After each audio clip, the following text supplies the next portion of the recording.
Zimbabwe side that don't have a stadium, hardly have a style of play. They're rooted at the bottom of the group.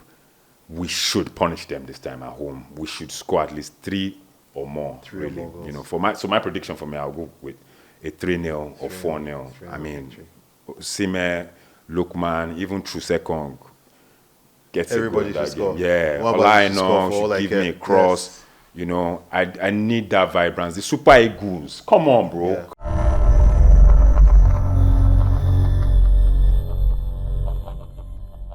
Welcome back, guys. Eagles Watch, Tunnel TV. Remember to hit the like and comment. Of course, most importantly, try to subscribe. Big Super Eagles fans here. Got my man Leslie, and we're going through the second half of this pod. And of course, we have to talk about Zimbabwe. Yeah. We drew against Zimbabwe. Zimbabwe do not have a national stadium. You know, they played that game in Rwanda. Yeah. Yeah, so that game we played against them in Rwanda, I think it was either our first or second game that we drew.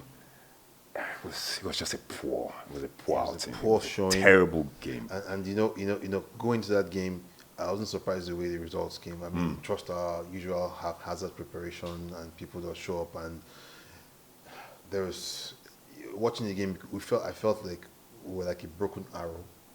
Broken arrow in the sense that, okay, I mean, we had the just coming from a Nations Cup. We just had names. Jose Pesero was still in charge. Yeah. But we went in, sorry to interrupt, but we just went in blunt. Very, very ineffective. It didn't show that we played in the final. I don't even think Kanu Pillars would have played that bad if they were to play against that team. Kanu Pillars would have defeated that Zimbabwean team. Yeah, but I mean, we just didn't get our act together. Fortunately, we didn't lose it. Yeah. If we had lost it, it would have been. If I remember correctly, Kelechi Iheanacho scored the equalizer for us in that game, and we kind of just clawed our way back. We managed. Yeah. It was a poor showing. The performance was poor. The play was poor, and it rang the bells that the NFF wasn't ready, because even then, Pesero weren't even sure if Pesero was going to sign a new contract. You know, so we already started hearing whispers that he was going to leave and all that. So it just showed that we were not prepared. So mentally, the players were not even ready. But this time, we have a coach. We have a permanent coach. We have most of our players firing on all cylinders, rich vein of form. Yeah. You understand? Especially from our midfielders to our forwards. We should play way better than we did against Zimbabwe. Yeah. So the Akpabio Stadium in Uyo, fans out there, Nigeria fans that are going, guys, get behind this team. Roar, shout, criticize, but most importantly, cheer them. Support and cheer them. That's what we need, because that's what the Super Eagles is all about. Once the crowd is behind them, then we're good to go. The formation, I would say, I mean, in the first half of this pod, we're talking about Eric Chelle's preferred formation. And I did a bit of research, and I found out that he favors the 4-2-3-1 formation, even with the Malian Eagles as well, the last Nations Cup, same way he set up. It's a very, very formidable and safe formation, because that gives you 2 anchors in midfield. So if I was to say, Leslie, name me from this 23-man squad that we've done now, name me your side that you feel should play against Rwanda, and most importantly, against Zimbabwe as well. Because whatever happens against Rwanda, we have to replicate it in that game against Zimbabwe. That's assuming that we win. Yeah, because following the basic principle of not changing a winning team. Yeah, I'll go with this setup. I'll start, of course, with Stanley Wabali in goal. Right, defenders, of course, William Ekong, right, in the heart of the defense. Right, probably paired up with Calvin Bassey. Good. Right, on the right or left, you could have Aina. Yeah, Aina should play right back. Right, then Bruno on the left. Yeah. Right, in the midfield, I will go with Raphael Onyedika starting.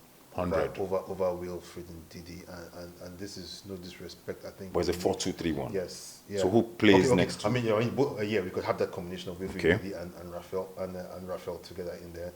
Right, Al Hassan Yusuf, solid player. He could come in, but later in the game, maybe in case one player is injured or if there is need to replace one person, which I think. So you're starting. Yes, Raphael. Starting Raphael and Ndidi. And Didi, yes. As those 2 midfielders. Yes. So who are the 3? playing in front of them. Then in front of them, okay. So based on the list you have here, right? That means even It's a hard one, Abi. even Al Hassan will have a chance. He'll have the opportunity. Either he's a defensive midfielder. Defensive, so he could still play with Wilfred. Then while we allow Raphael to kind of foray, right, and move the ball up. What happened to Alex Iwobi? Alex, okay, sorry, I was looking at Alex here. Yeah, man. Alex is going to play the number Alex 10 role. He'll play because he's been fantastic form. And of course, he's been doing a whole lot in terms of winning the balls, ball distribution. His ball recovery is very good now. And even off the ball, he's an effective player. His game is kind of up to his concentration level too is much better. I think Marco Silva has done a really good job on him. Compared to what he played during the Nations Cup, which wasn't bad, but because it was because of the pedigree of the tournament and the pressure that came with it. And our formation too. Yeah. It's a 3-5-2 formation. So there was a lot of pressure on him, and people were calling him out for different things. But, well, I mean, that has nothing to do with him. Then going forward, right? Left, right, center. Left, of course, I'll go with Simon Moses. Okay. Yeah, because he has proven time and again that he is effective in that position. Up front, naturally, Victor Osimhen. Right. On the right, Ademola Lookman for sure. On the right. Healthy lineup. I would go with that. If I was to change anything, I'll probably start with Raphael, Hassan, and it will be in midfield. Yeah. I just have a feeling that Wilfred Ndidi might be a bit tired. But then again, if you look at it from what I've seen this season, and it is playing like what Ruud van Nistelrooy is giving, the role is giving him like a roving number 6. So he's playing like almost like a number 8 role, and he's coming back. It's a lot on him, but the experience is key. So I'll start him against Rwanda. But of course, if we beat Rwanda, then I'll bench him against Zimbabwe to get a bit of rest, and I'll start Hassan next to Raphael. So that's a good lineup lesson. Yeah, we should get it. Should give us goals. And if we're blunt, if Moses Simon is not playing too well, then we might as well call on what's his name, Samuel Chukwueze. For me, I don't know, but Bros might turn up. The AC Milan man might just turn up. Last game against Rwanda, he did his thing, that solo move, and it resulted in the goal. I'm telling you. So at least he has some precedence of scoring against Rwanda. Yeah. So it gives him a mental edge. It gives the Rwandans a problem to think about. Oh, this guy that scored against us is coming against us again. And that would most likely let them get their guard down, while other players in the team could actually leverage on that opportunity to do the damage.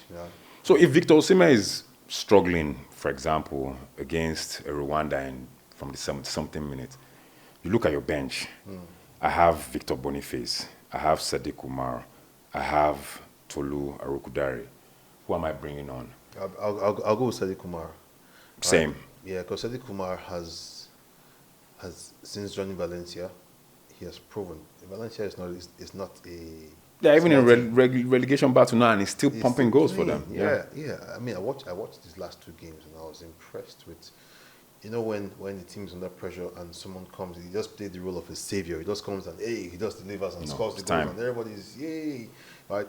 Now that is what you expect from that quality of player, and it doesn't get any higher than the World Cup qualifiers, the World Cup itself, right? Where like I said, you have to bring your A plus game, right? Your A game, the way it is now in modern football, your A game is not good enough. Talking about A game, Leslie. Yeah.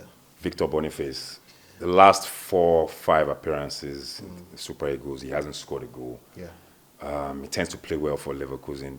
Well, this season he's struggled. He scored like 9 or 10 goals in total. He's not been getting starts as well. I mean, he's had his injuries, but Boniface just doesn't turn up for the Super Eagles. A lot of fans were criticizing that list. Some say it was NFF influence, that it wasn't even Eric Chelle that even picked the team, whatnot. You hear all that. All those conspiracy theories. But looking at it, like, Boniface has not justified his call-up. He hasn't just turned up, and people are looking at it like, why is he getting it? Why is Cyril Desert's not there? Cyril has been in fantastic form Yes. Did I say more? We saw what he did against Fenerbahce, against Mourinho's side in the Europa League, scoring a goal and setting up us, getting an assist as well. He's been fantastic form. Cyril constantly gets ignored in these call-ups. What's going on? I don't think he's been ignored. I'll tell you why. You know, for Eric Chelle, it must have been a tough decision to drop him for now. Right? It doesn't mean that the next call-up Door is closed. Yeah, it's not closed because I mean this is we have six matches to play, 6 intense matches to play, and there is always the possibility of injury. And without taking that away from the game, it's possible something could happen. And what happens? Right, you have to call on, okay, who's the next best or the next fittest player? Yeah. Right, who has actually been in the mix? Where I feel Victor Boniface has the edge over Cyril is simply because I think he has more Super Eagle appearances. Yeah, and those things count. They count for something. Whether we see that way or not. So Cyril too he has had his moments in the Super Eagles, and he's scored some good goals too as well over the years. Yeah. So I feel that this kind of game, high profile game, I would have gone for Cyril in place of Victor Boniface, honestly. Yeah. Yeah. But I feel he'll still have his opportunity to come back. Fair enough. Yeah, and make an impact in that team. Yeah, and possibly. Let me play devil's advocate. Sorry to interrupt you, brother. I mean, some would say, yes, go with the players you know, the team you know, but it's a new coach. He's not trained or played or, had one game with any of these boys before. So it's understandable that he will give debuts to the likes of Arokudare and the like. So, yep, they'll say players on form, you should invite them.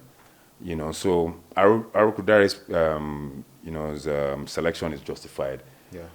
Debut, sometimes we saw that with Dele Fisao Bashiru when he got his debut, the Lazio man, and he delivered, he scored, and he played really well in the last 2 games I saw him play for the Super Eagles. So there's a possibility that those debut guys, hungry, want to prove a point. Exactly. They're coming in and might just, might surprise us. So yep, you said you're giving us your lineup, your prediction against Zimbabwe, bro. Against Zimbabwe, another 2-0. We're at home. Another 2-0. It has to be 4, bro. I even thought you were going to go 3 or 4. No, I don't want to. It's an over 2.5. I'm trying to manage my expectations. Right, so at least another 2-0 victory. I think we need to run riot like we did Sao Tome and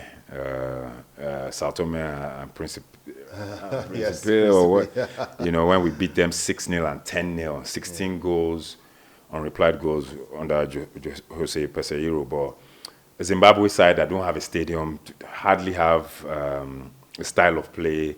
They're rooted at the bottom of the group. We should punish them this time at home. We should score at least 3 or more. Really, my prediction for me, I'll go with a 3-0 or 4-0. I mean, Osimhen, Lookman, even Trusekong gets everybody a goal in that score. game. Yeah, Olaino should give me a cross. Yes. I need that vibrance. The Super Eagles, come on, bro. Yeah. Come on, we need to wake up. Once we get those 3 points out, at least once we get 3 points for our first game, hopefully, bro, you see the ginger again. People will start believing in Super Eagles again because a lot of people have written us off. Everybody feels we're not going to be in the World Cup in 2026. It's going to be a magnificent World Cup. Including myself. The last interview we had, I know. I said, I'm not sure we can make it. Hopefully, right, if we could change the way we play under Eric Chelle. Eric Chelle is able to lead that team to play according to instructions, to play according to the way he has filed them out, chosen them. No panicking, no need to panic. Let's calm down. Experience. Play our game, and get the goals. We play football to score goals. Right? Absolutely. So, I mean, from his squad selection, you can tell that this man is all about goals. Like you mentioned, 7 forwards. 7, 8 forwards, He's not joking. He's not joking at all. He's going for it. It means business. I like that. I like that. Well, you guys, you've heard it here first. And hopefully, when we come back, we will be celebrating. The Super Eagles face Rwanda and Zimbabwe next week. It's your boy Leslie. It's your man Dem FX. It's Eagles Watch. Eagles Watch. See you soon. See you soon. Peace.